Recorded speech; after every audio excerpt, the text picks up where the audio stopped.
Edition, written by Paper Daydreams. The hot stillness of the room brought time to a crawl, the only disturbance being a fly buzzing throughout the house. Sunlight filtered through the tapestries, warm yet mocking to those beyond its reach. I sat in the furthest corner of the couch, watching the persistent ticks of the grandfather clock as they held me like a prison warden. Surrounding the clock, every inch of the wall was covered in picture frames touched with the dust from the passing minutes of years. Despite the occupants of 3, despite the dusty furniture that filled each room, despite the sunshine, despite the serenity and carelessness, the home was empty. The manifestation of solitude, mere feet from my neighbor yet universes from society.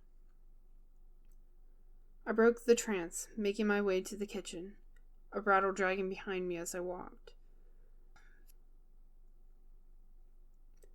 There was creaking heard from upstairs, faint yet clear as it shattered the silence of the home. The creak was then replaced with a thud, followed by a string of muffled swearing. It had been the first disruption to my own world the whole day. I almost welcomed it, but my eyes still looked to the window, a beautiful painting of solid canvas. My weighted feet trudged to the base of the stairs, eyes staring up them into the world above. A pair of eyes peered back at me from over the banister, a brightness to them as they observed me. She didn't speak. She never did.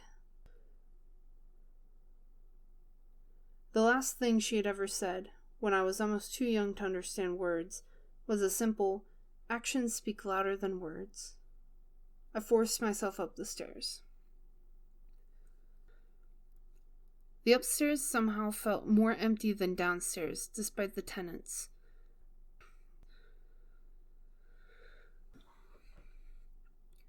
Memories of the ageless girl dancing about the hallways, painting the walls in a messy splash of colors and staining her dress in green unfolded in front of me. The walls dried and faded back to today, the same girl now standing and watching me from the doorway to her bedroom in a faded jade dress. She hadn't aged a day, and yet she still felt older, tired. I saw the pokes and cuts along her hands from years of work behind closed doors, the scars of learning. Art, she called it, a beautiful and broken tragedy. When I was younger, I'd spend every single day chasing her. We made art together and sprang about her room that reminded me of a spring morning. The walls were covered in paintings and coloring pages mostly made of blue, green, yellow, and touches of red. Now I long for her room. I visit every so often, but sometimes I get lost and find myself in the wrong place in the house. Instead, I find myself in the bedroom of Third. Today, I find myself looking to visit Third. Unusual but overdue. I'd spent the majority of life running, but now the energy to fear and dislike them had long since faded. Instead, the urge to confront and come to peace with Third was the only thing left occupying my mind. In the past, First, the beautiful little girl in jade, usually tried to keep me away from Third's room. If I looked in the room during the night, I'd occasionally find First working on her art with Third. It wasn't that she loved them, but just the opposite. Third was the weighted chains that dragged everywhere, and First was the hammer looking to break them.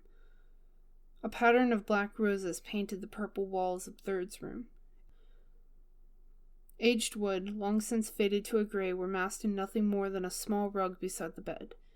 The bed itself, massive and inviting, took up a great deal of the room as it sang promises of comfortable and restful sleep.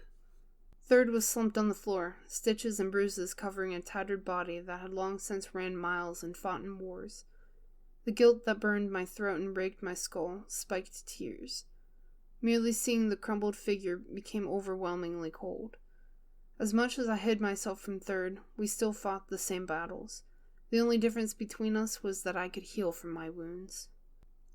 Quietly, I went in and closed the door. Third didn't bother to move as I walked over and sat beside them, the metallic scent stinging my nose. They felt too much like a corpse beneath my hand that pressed against their shoulder, but with the subtle touch, I felt a message of understanding and forgiveness pass between us. My own shoulders shook with a self-loathing pain. So many bruises could have been spared had I not run away for so long.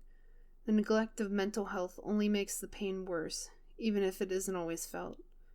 The temporary solution to what could have been a small and temporary problem.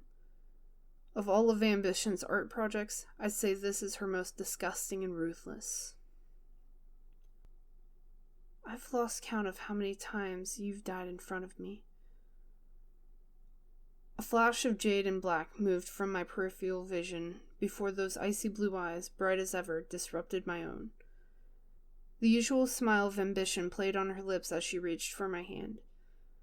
Her body pushed its way to stand directly between mine and the third occupant, blocking most of my view of them.